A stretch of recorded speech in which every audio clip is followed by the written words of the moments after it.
The DNA pulled from this cloth was not European. It was not medieval. And it does not come from anywhere that any credible forgery theory can account for.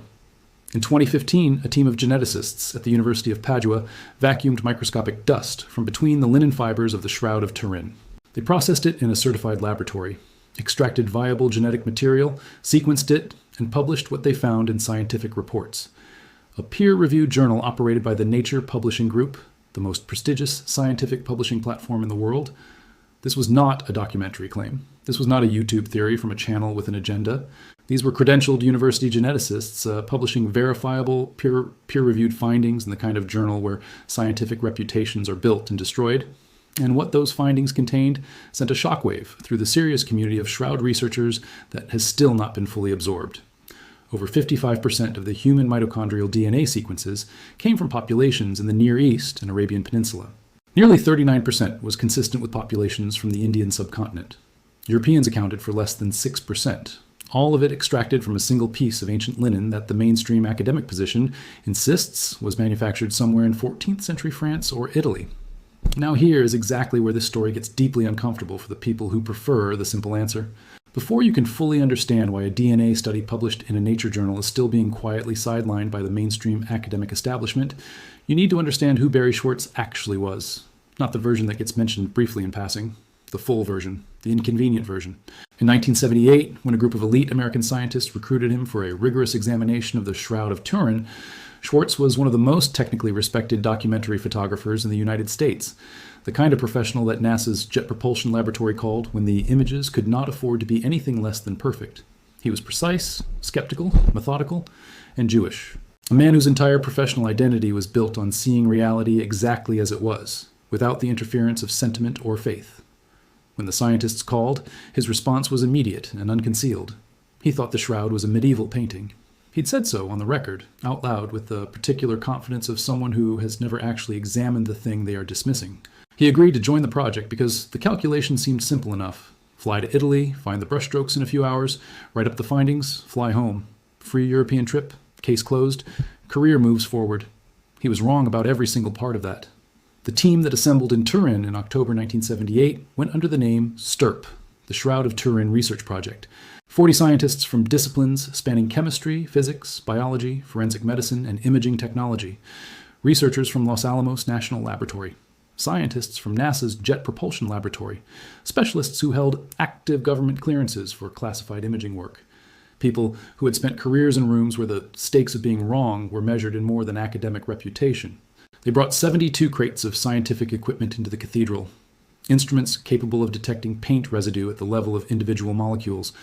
X-ray fluorescence analyzers that could map the chemical composition of every centimeter of the cloth's surface. Thermographic cameras, ultraviolet and infrared spectrometers. Microscopy equipment that could examine individual linen fibers at cellular resolution. In short, they brought everything that should have exposed a medieval forgery in the first few hours. They were given 120 continuous hours of access to the cloth. 5 days, 5 nights, working in shifts around the clock, barely stopping for meals. Schwortz photographed all of it, every instrument, every reading, every sample, every marking on every section of the fabric. What they expected to find was paint. What they actually found is the reason we are still talking about this cloth today. Here is the list of what STURP did not find on the Shroud of Turin. No pigments, no binding agents, no paint residue of any kind from any historical period. No brushstrokes detectable under any spectral analysis. No scorch marks consistent with a heated metal technique. No acidic compounds associated with any historical photographic process. No dye, no varnish, no gesso. Nothing applied from the outside of the fiber by any human hand or tool from any era in recorded history. That is not a researcher saying they found something unusual. That is 40 scientists with government-grade equipment saying they cannot find the evidence of the crime that supposedly produced this object, and understand something important about what that means scientifically. They didn't merely fail to identify the technique. They established through peer-reviewed research that no known technology from any point in human history could account for the specific image characteristics on that cloth. Think about what that claim is actually saying. We can put robotic instruments on the surface of Mars and analyze soil samples. We can sequence the complete genetic blueprint of a human being from a single drop of blood. And 40 scientists with instruments calibrated for classified government work examined this cloth for 5 days and 5 nights and could not identify how the image was made. Not what made it, just how. The image on the shroud is not painted, not burned, not scorched. not produced by any photographic technique from any era. It simply should not exist. Yet there it was, and Barrie Schwortz had personally documented every square inch of the proof. When STURP published their peer-reviewed findings, the mainstream scientific establishment responded with something Schwortz found more unsettling than any laboratory result: complete silence. Not skepticism, not rigorous counter-analysis, not the vigorous combative peer review that serious scientific findings are supposed to attract, just quiet. The specific kind of institutional quiet that tells you that people staying silent have already understood exactly what the evidence implies, and have decided the public conversation is better off not going there. That silence has never fully broken. If you're finding this investigation genuinely compelling, hit subscribe and turn on notifications right now, because what I'm about to tell you is the forensic explanation that finally dismantled Barrie Schwortz's 18-year resistance. And the DNA evidence that comes after it is precisely the kind of finding that mainstream channels choose not to cover. For 18 years after those 5 days in Turin, Schwortz refused to accept what his own work was showing him. He had one technical problem that kept him anchored in the skeptic's position, regardless of everything else the evidence was pointing toward: the blood. The visible stains on the shroud were still red. And anyone with basic forensic knowledge understands the problem with that. Blood exposed to air begins to oxidize and darken within hours.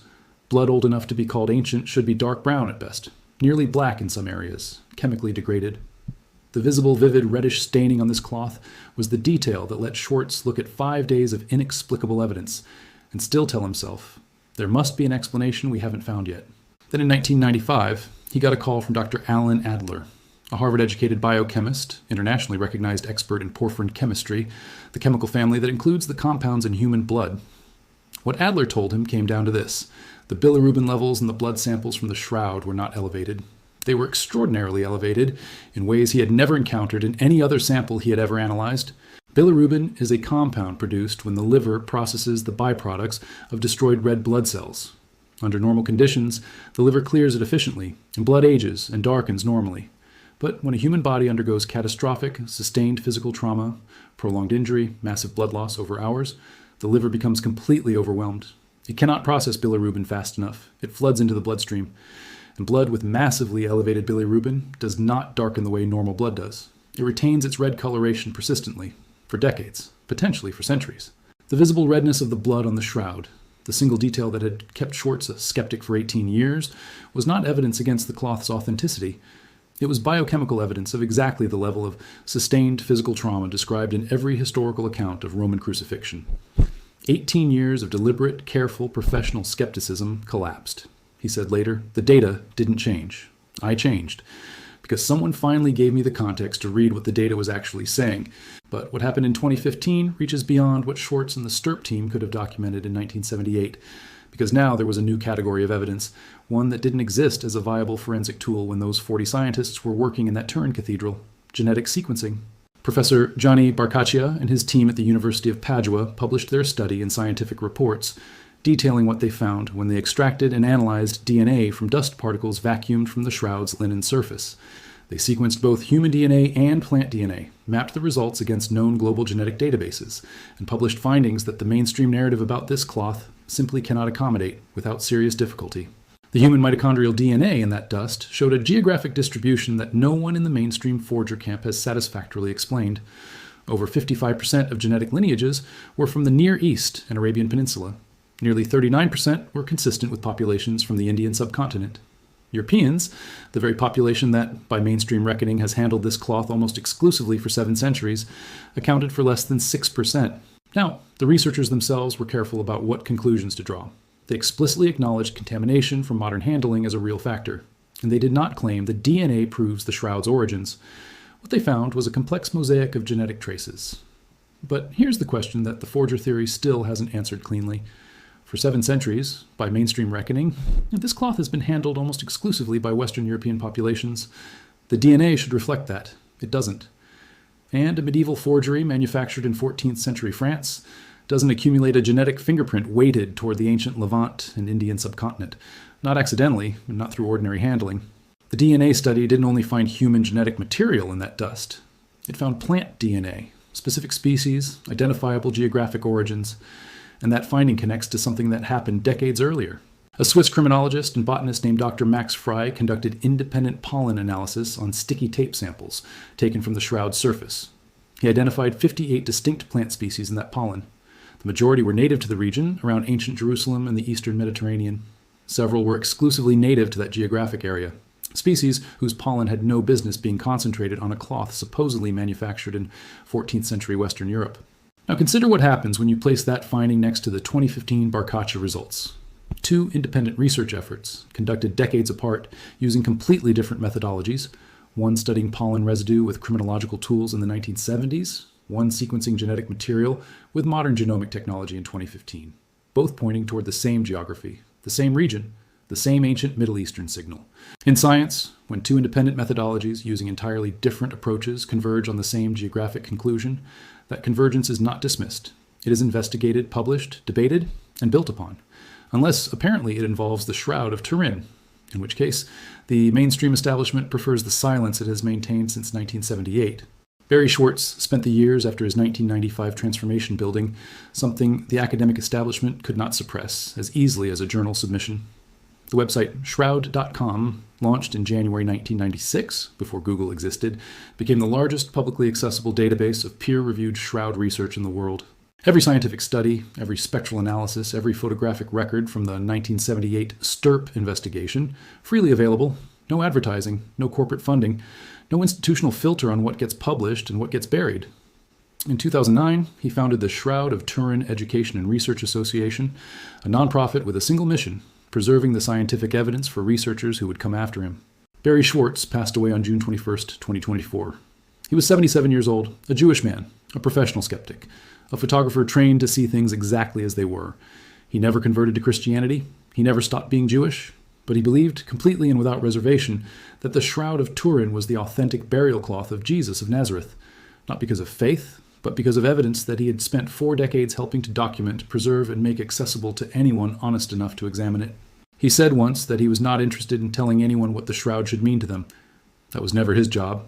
His job was making sure the science survived, so that whoever came to examine it, whenever they came, would find the evidence waiting, intact, documented, impossible to dismiss on the grounds that it had been buried. He did that job for 4 decades under his real name, in peer-reviewed literature, on the record. Now I want you to hold the complete picture.